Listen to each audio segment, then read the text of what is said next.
Hey, what's going on, everybody? My name is Brian Bauer, and today I wanted to tackle a video kind of like Glenn Fricker's SMG viewers comments.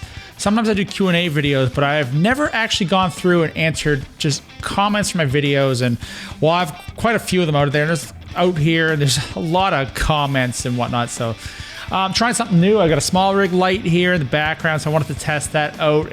We're gonna try different things. Tell me if you like that in the comments.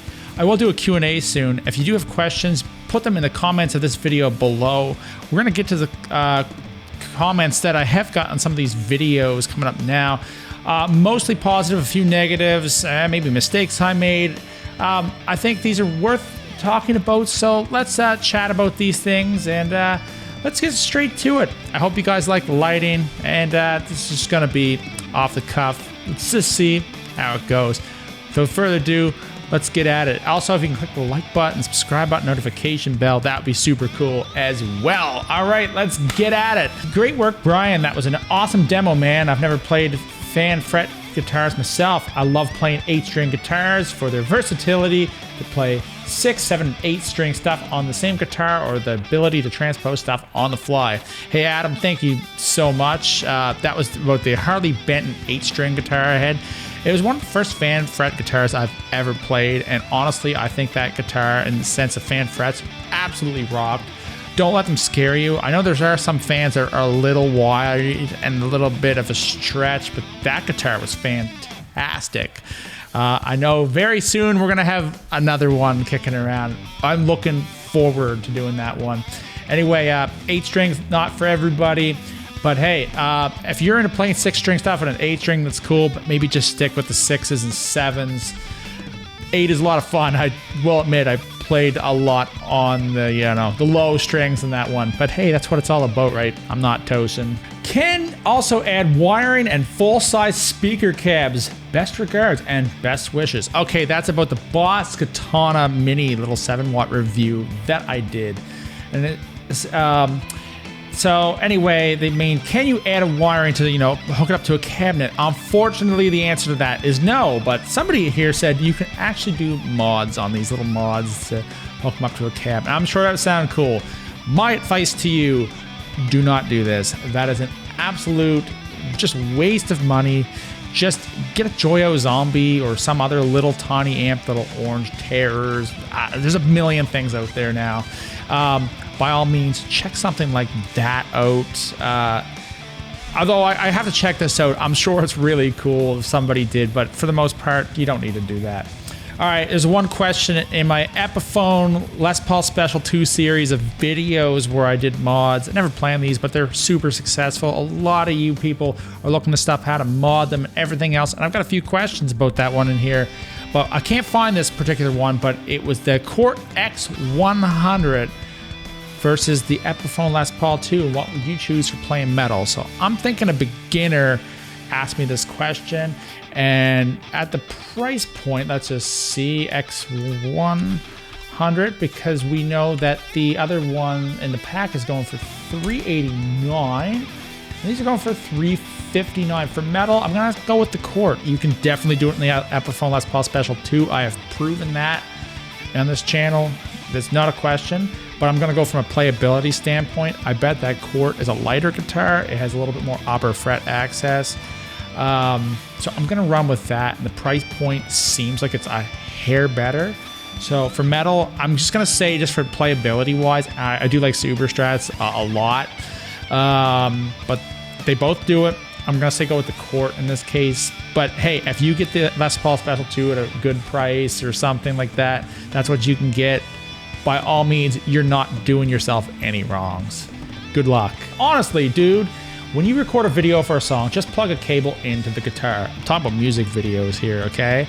When sometimes you see me out and I don't have the cable in it, well, because I'm not at home and blah, blah, blah. He's like, plug it in, that's it. What his opinion is, he says, what, in my opinion, takes you out of enjoying a video is seeing someone playing an electric guitar unplugged. It just completely shatters the illusion. We all know in the back of our minds that every single music video that we've ever seen that's not a live performance was probably done with the instruments not plugged in. But if you see a guitar without a cable in it, it really stands out. Hey, that's a fair point. And I know he kind of thought about not putting that comment in the video, and honestly, this is exactly how to do constructive criticism. So I'm guilty as charged. I don't always do that, and the odd person complains. I've had it happen before. I don't let it bother me at all, but yeah, I did try. And Faceless Rhino, a lot of it did have a cable. Trust me, that was not recorded outside. That day was freezing cold. Anyway, absolutely great opinion. That's constructive criticism that I absolutely like right there. So hey, thanks for that comment. Awesome metal playing, Brian. The tone actually sounds killer on my Epiphone Les Paul Special. As I said on your other videos, I bought the same guitar, used it, and it plays metal great for such a low cost, inexpensive knockaround guitar. Mine is black and yellow and is good looking, just like yours. Thanks. Yes, do some more metal vids like this. I'd love to do some more metal vids like this. Clearly there is a market for this kind of stuff with the cheap guitars, and I like to prove that, hey, this thing works. Just remember, when it comes to guitars, the main thing is they need to play well and stay in tune. The name on the headstock really doesn't matter. I've tried Indio Helix, I've tried Harley Benton and stuff, and they will all do it. Les Pauls, it's perfectly fine. But anyway, it seems that you guys do like that kind of stuff. I like doing metal tests too. I should do some more with some guitars. They're my favorite things to review, in all honesty, on this channel, if I'm gonna do reviews. So anyway, that's awesome, man. Glad it's working out with your Epiphone special. And that's super cool, man. I'm a beginner. What amp do you suggest that sounds pretty good with it? Also on the Epiphone Les Paul Special too. Honestly, man, I'm gonna have to run with the Boss Katana series of amplifiers. Anything from the 7-watt little mini like I have, or something a little bit bigger. I know there's some other things out there, so if you guys have any suggestions, put them down below. Positive Grid, there's another one that I think would work absolutely awesome for you. A lot of the new stuff too, when it comes to amp modelers and stuff, it all sounds pretty decent. Ampero Hot Tone, I'm not sure how much that costs. It's really gonna boil down to your amplifier and your speaker, not so much the guitar. So if you're gonna put your money somewhere, remember there's good plugins and all that stuff out there too. But Boss Katana, Positive Grid, Spark, those are good places to start. If you're jamming with people, you'll need something a little bit bigger, but it's all out there. By all means, you can always ask me anytime. I'll try to help you out.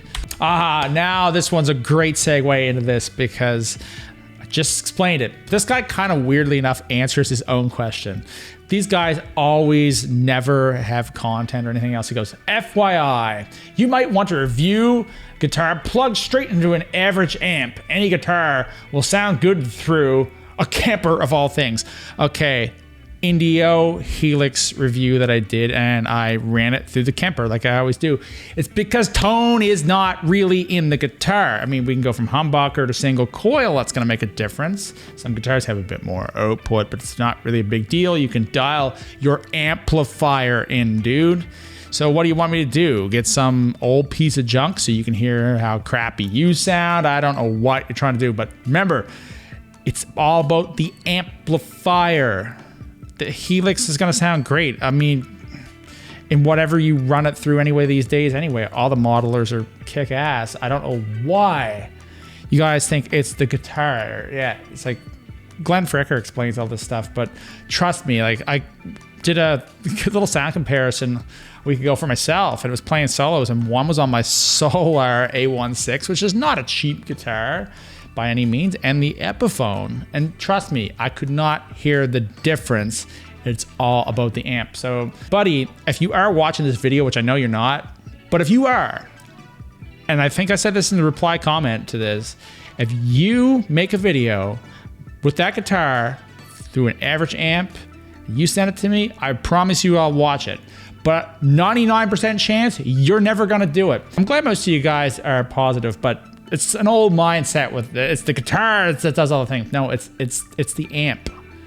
It's always the amp. Oh, buddy. Most of the time you see like crappy comments, it's always from people who never put anything out in the world, and you guys are just insufferable. And like Taylor told me, y'all need a hug. Y'all all need a hug. But anyway, he says, bro, you cannot play clean tones. Just stick to whatever you know.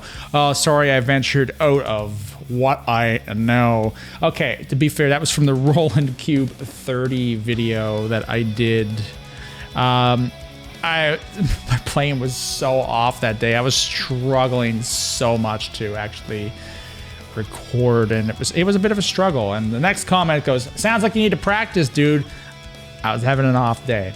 Sorry I put something out in the world. I'm sure you guys are just so good. Like, seriously, I have off days doing this kind of stuff. I'm not always able to just play the best. I try, but sometimes my improvisation is just not stellar or something like that.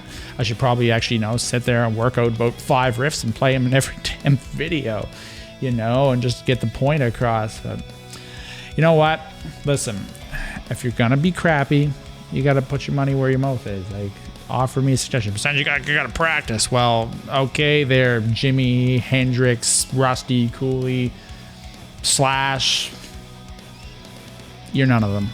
This is called constructive criticism, and I like this comment. Again, back to the Epiphone Les Paul Special 2 stuff. Should have just did it on that, because those videos have so many comments. Don't use a drill to widen the tuner holes. Get a simple $10 reamer. Hey man, that's a really great point. I actually like when people call me out on these things. Now, I said in the video, don't do what I did. Here's the bigger mistake. It's not so much about reaming out the holes. It's about knowing that import guitars to North America have a different size hole than American size, like Gibson guitars. So if you buy those tuners, like I did the Grovers, I believe that I bought, they're for the American instruments, but the Asian made ones have a smaller hole.